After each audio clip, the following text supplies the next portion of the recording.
discussion. We are going to talk about, are you ready to partner with major cloud providers? So as you know, these major cloud providers are companies like AWS, Microsoft, and Google, and IBM, and others. And there's a lot of merit in actually working with them to accelerate your flywheel. But there are also nuances and details. So this esteemed panel here is going to help talk through this. I'll quickly introduce myself. I'm Amit Sinha. I'm president at WorkSpan, co-founded the company about 7 years ago. And we provide a coastal platform to actually work with these hyperscalers, where we connect directly to your Salesforce instance, but also to the hyperscalers systems such as AWS ACE, Microsoft, as well as Google shortly. So the bidirectional flow of information with regard to your opportunities, your go-to-market can actually sync together. So that's me. I see, of course, a cross-section of companies, so that way I can ask and pose interesting questions to our esteemed panelists. But seated to my left is Maryam. Maryam, go ahead and introduce yourself. Hi, everyone. I'm Maryam. I am currently at Orca Security, but formerly on Ty's team at Amplitude. I've been in partnerships for many years, managing distribution partners like Ingram Micro and Synex, then channel partners, tech partners, and now cloud partners, hyperscalers. So I'm happy to be here and share all the knowledge, and so everybody can learn. Dan? Yeah, hi everyone. I'm Dan Stephen. I'm the head of partnerships at Amplitude. And before that, I actually was at Google and ran the Google App Ads partnerships business, which was a really fun couple of years, scaling from 50 million to $1 billion in revenue in like 18 months, which is crazy. But yeah, I worked with Maryam and with Ty, and I'm somehow still here. So. Yeah, and talking about partnering credentials, while at SAP in my previous role, did HANA 1 on AWS. In the first month, we got 3,000 installs out of that. So massive initial launch and success. So let's dive right into it. We're going to talk about the hyperscaler marketplaces, co-selling. We'll differentiate a little bit from marketplaces there, and then key takeaways that you can actually take home and apply. But before we get started, I wanted to pose this question to Dan. You know, is it really worth it working with hyperscalers? How do you get started? What's the time horizon one should keep in mind when you start a hyperscaler relationship? Yeah, it's something that we learned the hard way. We sort of were like, hey, we're going to partner with AWS. It's going to be amazing. We're going to do so many good things. And like, we got everyone's attention. And then like the next quarter, they're like, well, where's the revenue? Like they're used to these small ISV partners where you turn on an integration and the leads just start coming. So like when I think about this now and we go and we think about who are our next big strategic partners to partner with, we are looking like 18, 24 months out. We're setting the expectation with our leadership team from like the CEO down to say, hey, this is what we want to do. These are the investments we need to make. These are the milestones we're going to hit along the way.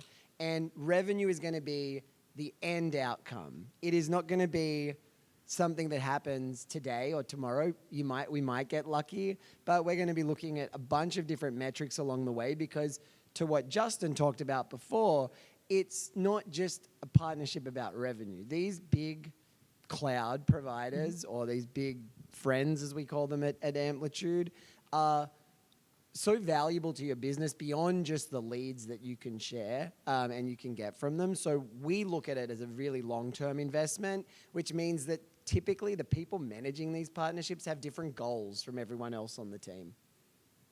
Maryam, you want to add something to that? I was going to say that's super important. And to Justin was our Amazon manager, and he did an amazing session earlier. And I actually have the same tidbits in this session. Was you have to have the build, market, sell components built into that, like the framework of what you want to do with this partnership, because it is not a true partner-sourced metric that you can put on this partnership. It has to be all of it.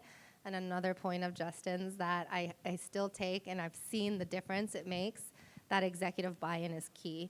So having the executive team really understand why you're doing this partnership and what it takes for all parts of the team to be aligned and make sure that they're making the investments with you, it really can alleviate a lot of pain that you'll have to go through. That's awesome. Unpack this a little bit more. You talked about this integrated GTM approach with these cloud providers, co-build, co-market, co-sell. Can you kind of expand on each one of them a little bit more? What did that journey look like for you guys as you did that? I'd say I have two flavors of that journey, one at Amplitude and one at my current company, Orca Security, which is a cybersecurity company. I think the build part is very important. That's like the key, that's a key pillar that you'll have to take a look at.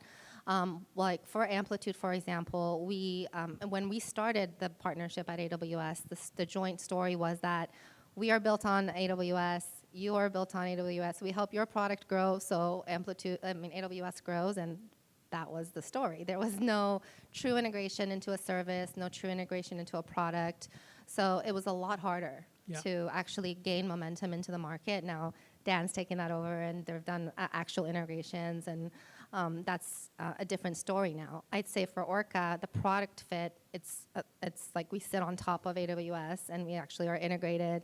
The executive team is completely bought in. The CPO gets on call, CEO, everybody is really on the same page.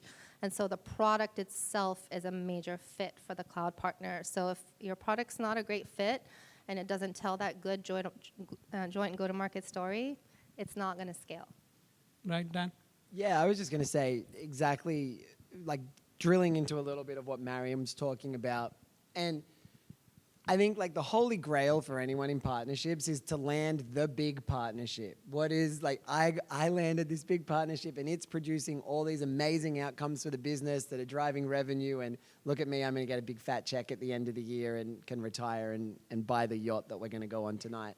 The reality of it is, for a lot of companies, there isn't a natural fit to these large clouds, right? Like, if I'm an AWS seller, my buyer is the CTO, the Chief Data Officer, the Chief Information Officer. Amplitude's buyer is the Chief Product Officer or the Chief Marketing Officer. So you go talk to an AWS rep, and you're like, oh, I'm talking to Sharon over at Nike about this thing, and they're like, well, we don't have a relationship with her. We have a relationship with these guys over here. And then if you can't connect the dots, is what Maryam's saying, to say, well, actually, you know what? On the back end of Amplitude is an S3 integration or a Redshift integration, and if you can introduce us to your data buyer, we can actually help drive petabytes of consumption because we'll be producing new data that Nike wasn't collecting, or that being the example. And so you've really got to think about the joint value prop. And to Maryam's point about getting executive buy-in, I'm a partner manager, and my team are not technical product marketers. So like, I can ethereally speak to how we could be better. So if you don't have the buy-in of leadership, you're never going to be able to get the PMM resource that you need to help craft that. You're never going to be able to get engineering to come in and do the review, the security review that's needed so that you can get the extra competency or be added into a different program that they've got. And so you're 100% right. From the top down, if it doesn't come from the top down, or the top down don't believe in it, you're going to be fighting an uphill battle because you're going to have to try and be a product marketer, a partner manager, a demand gen, a sales leader, like the whole true thing. T-shaped thing. Doesn't work. Yeah. And the marketing side, like that's the point. Like the next pillar is the marketing, right? You have to have those joint go-to-market and like define it. And I think you're talking to two audiences. You have the customers, but it's really internally at AWS, you have to talk their language so that they kind of care about what you're doing. That feeds into the co-sell part of it. And then also internally for your team, you have to educate them on like, hey, these guys have hundreds of sellers they're working on. They have hundreds of like services they have to sell themselves. So you have to educate them on how to actually co-sell. So it all kind of feeds in together. And I'd say definitely another part, now that I'm on the marketing side of things, having a product marketer that understands and can at least give you some percentage of their time to help with these hyperscalers is pretty key, because you can't do it as a partnership person. You have to have that technical written language out there on the marketing blogs or whatever content you have in order for it to work. Yeah, one key takeaway as I heard you guys speak about it is these partnerships are actually bringing multiple buying centers together. So head of product versus, let's say, the CIO or the CTO who needs to evaluate. So as you bring these influence centers together, the deal can actually happen faster, or it can happen at a bigger volume, right? And it would not have happened otherwise, right? 100%. We just at the end of last year listed on the Amazon Marketplace. We only partner with AWS when it comes to the clouds, for the main reason we're architected wholly on AWS. So we launched on the marketplace, and we actually had a deal that looked like it was going to slip. Like it was like meant to come in on December 30th or whatever, you know, in between Christmas and New Year's, and it was meant to be like a $200K deal, but they had commitments to AWS that they needed to meet. This customer ended up tripling the value of the contract because they bought all the add-ons that they weren't going to buy because they didn't think they had the budget. And so we brought our product buyer, and they brought the CTO, and the CTO and procurement and the CFO, because finance has a vested interest when you do a marketplace deal, because they're going to be able to negotiate better rates with these clouds if they can show that they're doing more volume with these partners. So you're right. We got our first ever deal, like 3x'd in size, because we were on the marketplace and we brought multiple buyers together. Now, as it gets into co-selling, I think there's some nuance here, Maryam, that you can clear up. There's, of course, that marketplace piece that people talk about, but there's also the larger co-sell piece. Can you talk a little bit about that difference? Yeah, I'd say I had a similar slide up to what Justin had earlier this morning, earlier this year on our own SKO. It was co-selling does not equal marketplace. It truly is a completely separate motion. In fact, for AWS, up until a few months ago, they were completely different segments of their organization. They just merged the two together, so APN sits with Marketplace team now. But essentially, just because you have a listing on the Marketplace doesn't mean that your co-selling is just going to give you all these new sourced revenue. I mean, it is dependent on how you structure your deal on the Marketplace, whether it's like a true SaaS model where someone comes and buys. For Orca, we are a primarily purchase order-based type of org, because we wanted to make sure that, you know, the channel conflict on pricing wasn't there. But I would say that for sure, you have to educate the team, your internal team, on what co-selling means. You must, if there's one takeaway you take, if you're trying to start things up on the co-sell side, register your deals in ACE with AWS. It makes a big difference. You must register your deals and kind of interact with their team and start that flywheel, let them know who you are, like educate them on why they should care about you, and kind of bring them into the deal early, as long as you have someone you're contacting and it's a true deal, because you also don't want to mess up the deal where you're bringing in just, you're trying to get them to introduce you into deals. So they're not going to do that. You have to have some kind of foot in the game before they can do that. But just because you have a marketplace listing up doesn't mean that you're going to get a ton of buy-in and partner source deals from them. So just know that when you go into it. Yeah, absolutely. If you think about the co-sell journey, it actually starts when you have a joint account, a pre-pipeline stage. There might be in enterprises 6 to 9 months of joint selling going on. You want to use each other's influence, as we saw in the first point, to actually take that journey together to win that customer, right? So co-sell is an entire journey. Marketplace is a listing. It's a transaction towards the end, different motions. But you have to master both of them in order to get the most out of the partnership. I'd say I have also seen our deals accelerate completely. I've seen budget being pulled in, and for us to be able to do like a 2-year deal versus a 1-year deal. I've seen a lot of really cool things with the marketplace. So if you're not on the marketplace and you are a true SaaS, I would definitely recommend taking a look at it. And all of the different marketplaces, we're on all three, Google and Azure as well. They do operate completely differently. So you have to kind of learn their caveats, and the way that they incentivize their co-selling team is different as well. So you have to just learn on how that works on Google, Azure, and AWS is completely different. But I'd say for a true SaaS, Jay McBain talks about this all the time. Marketplaces is where things are going. So I would recommend at least taking a look at it, but just know that you shouldn't pivot so much on that being your source of truth for partner source revenue. You still have to do a ton of work on the co-sell side.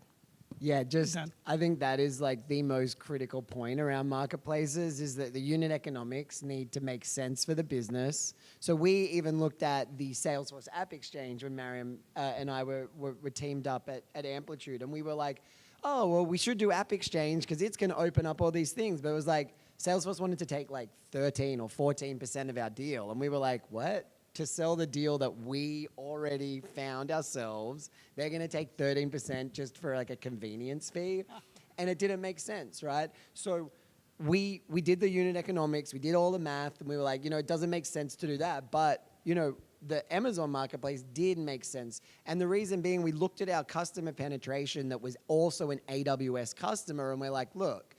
Let's hypothetically, I'm going to throw out numbers that aren't real, but let's say 80% of our renewals that are going to come in the next year are AWS customers. If we're on the marketplace can be a mechanism to pull a renewal forward where there potentially is budget, but it also gives the customer option to consolidate billing and do a bunch of other things. And Amplitude's not a cheap line item for a lot of enterprises, so it makes sense that when we start getting into procurement conversations that we can say, hey, look, we're on the marketplace. If you want to buy us through the marketplace, you can.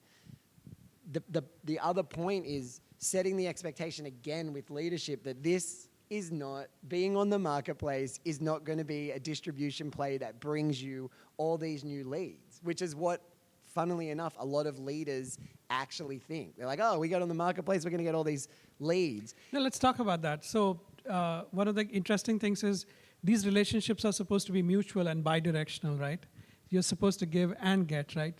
So talk a little bit about source from the partner, source from AWS or source from Microsoft and Google. I believe it's a changing story, but what's been your experiences? I'm going to go back to Thai, where partnership is a bank account.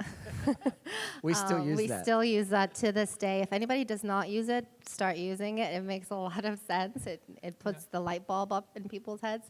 But partnerships is like a bank account, and you need to put deposits before you can withdraw. And the hyperscalers is like a compounding interest bank account, so you have to put a ton of money in the beginning. Then in a year or two, you'll get a lot more money back. But you have to make the deposits of like really leaning in like registering deals, working with them, and putting a lot of work up front. But eventually it will come back, and they'll start to know who you are, and you can actually get more from that.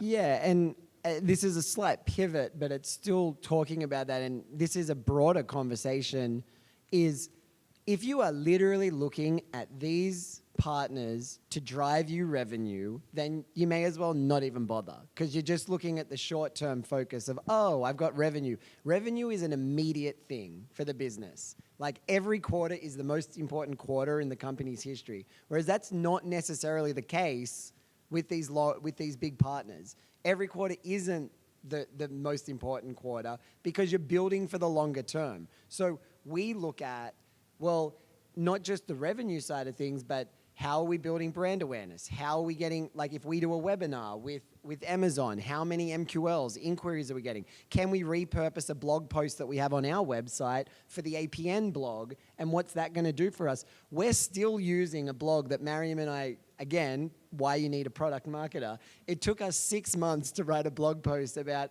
how Amplitude helps Amazon personalize measure. And we're still using that in deal cycles right now to influence the deals. So as you're thinking about this, like, I know that everyone's like obsessed with revenue, but there are so many other ways that these partnerships and the co-sell motion, the co-marketing motion can really push your business forward in a meaningful way where revenue will come eventually, but it's just not the immediate thing. I will say it does come, though. It does. I have gotten AOs or AWS originated opportunities, a few of them this year. And as you scale up and your metrics go up in the ACE number of deals, your marketplace deals, then the AWS team actually has metrics of trying to match your AOs. I mean, trying to match AOs with POs, partner-led versus AWS-led. So they do come. They have incentives to do that. And a lot of times they come and it's already deals that they find out we're in, so they register, and we're like, all right, we'll give you this one because we're part of a ISVA Accelerate program. So that's another thing. There are programs set up at each one of these cloud partners to help incentivize their sellers in order to sell more with you, because they all know the more partners are in a deal, the stickier it is, the better renewal there is. So there's the marketplace, there's quota relief for the reps if we go through marketplace. For AWS, for ISV Accelerate, they get spiffed based on whether it's an originated PO from them or us. So there are programs you can get into, but they are there's still a lot of work to be able to. The reason why I said this is a changing story is because we look at cross-sectionally a lot of partners working with AWS, Microsoft, and Google. And what we've noticed is specific efforts that these hyperscalers have actually done to improve the amount of AOs or AWS or Microsoft-led opportunities coming towards the partners, specifically incentivizing the sales teams, quota relief, specific webinars or campaigns within your sector to help them out. So take advantage of that, and I think Maryam said it best. It's a whole integrated effort. It's co-solution, co-market, and that helps with the co-sell aspect of things. Yeah, the other thing that we've started thinking about, and as the role has evolved over the last, 3 years for the person managing this at Amplitude, is like hiring the right type of profile for someone to manage this, because it's not, in my mind, it's not a true partner manager role. I like to find someone with a little bit more BD edge who can pull together people, look at product to the point around integrated, look at where is the product that we should be integrating with. Okay, if we do that, what's the play? Someone that can kind of bring a bit of a BD lens to the partnership, because if you just manage it like you manage your SIs or like you manage your ISV partners, you're not going to get the trajectory, you're not going to get the growth, because you're thinking about it a little bit too two-dimensionally in my mind. So that's something that we've thought about as we start to get further along on that journey, and we started to see revenue comes. How do we accelerate that? Yeah, let's pivot a little bit. Let's talk about what does success look like? How do you measure success? What are the metrics you guys are tracking? And maybe we'll end with one advice you have for people who are doing cloud partnerships today. Yeah. So I know I said don't measure revenue. We're measured on revenue, but no, we actually look at our Amazon partnership, our Snowflake partnership. We look at our big friend partnerships through 2 or 3 different lenses. So we have a partner marketer who's gold on inquiries, MQLs, opportunity generation. We have case studies, content. We're literally looking at all 3 components, right? The co-sell component, how many opportunities are we entering into A's? We aren't really good at that because we just aren't resourced the right way. You need Workspan. We need, there we go. Plug for Workspan here. So we look at, from the marketing perspective, we're looking at top of the funnel, we're looking at activity, we're looking at referenceable case studies to the point around the article around personalized, which we still use. So that's there. We're also looking at our product integrations. Are we having, meetings with the AWS services team? So the team that runs S3, which is the biggest service that we consume at Amazon. Are we meeting with them? Are we looking at the innovations? Are we integrating their new integrations into our product, potentially to reduce costs, to make the system more performant? So it's every team that touches the partnership has a goal. Maryam? I'd say for us, we just, it was a team of me last year getting this up, and now it's we've branched off into, there's someone that manages the co-sell part, there's a VP of Alliances that does more of the integrations part, and then I manage the marketing part. For us, obviously the MQLs, the lead numbers is very important on the marketing side, but also the number, I want to do at least 1 webinar with an AWS speaker on it, one new content syndication that we have that we put out, that really helps. And then you wanted to do the customer blogs and all of that. So I think it does make a difference that it's not just, it should be an MBO based as well as maybe an MQL. If you're on the marketplace, I think the co-selling side of the business has a marketplace goal towards that. And we actually, on the comp side, for our team, because we really want to be partner first when it comes to just the org overall. That's why the executive buy-in is really important here. We are not letting our reps hit their accelerators until they hit at least 70% of their deals through partners. So that is I know that's tough for everyone to be able to try to do. That's really helped drive a lot more marketplace deals, obviously. But I think it's a bit of all of it. And then we've also been in AWS-led campaigns this year, and that's pretty game-changing if you can get into that. And that's because we've spent a lot of time really leaning into the partner. If they bring up, I know they bring up a ton of different things that may not make sense for you. But sometimes if you say yes and you work with them, they'll bring up the things that really do make sense for you. So if you are the partner that they have in their back pocket within the vertical that you're in, that they really lean into you and they know that you're going to deliver on what you're saying, then they do bring you into some really massive things. And we were part of like launches during Reinforce and reInvent. So just working with them closely is key also to success. Wow, remarkable insights came out. So last 5 minutes here, I want to do key takeaways. So the first one really from you, Dan, was partnerships with hyperscalers. They tend to be long-term. You don't think about profitability right away. Raise the right big picture points early and make sure it's set up for the long term. This is about working with your leadership to set the time horizon. Correct. Exactly right. Just take your time to plan a vision and a path to get to that vision. Maryam, from you, manage these partnerships on a holistic basis. You have to coordinate all arms, market, sell, build, and they require different aspects of your team working together. So it's not like typical partnerships where we see an hourglass syndrome where there's an alliance manager and then it branches off on the other side. With hyperscalers, it tends to be many to many. It's a solution partnered with solution, marketing partnered with marketing, and sales partnered with sales, right? Yes, that's exactly it. Take that, Justin. Build, market, sell. Thank you. I will take that to my grave. I think that's very important for you to be able to have that and constantly be thinking about what are the new services and things that you can integrate with, because you're always trying to just tell this bigger story. And the more content you have, the more marketing you have, the more it helps your sales team so you can continuously drive more with them. But it is a holistic partnership. It's not just a revenue-based integration type of partnership. Yep. Ty, you wanted to add something? No, okay. Awesome. He's just trying to kick us off stage. We have 3 minutes. We got 2 minutes and that time is 52 wrong. seconds. Next is marketplace is just, working with hyperscalers is not just about marketplaces. It's more about co-selling and marketplaces put together. So think about both these tactics and how you're using them today, okay?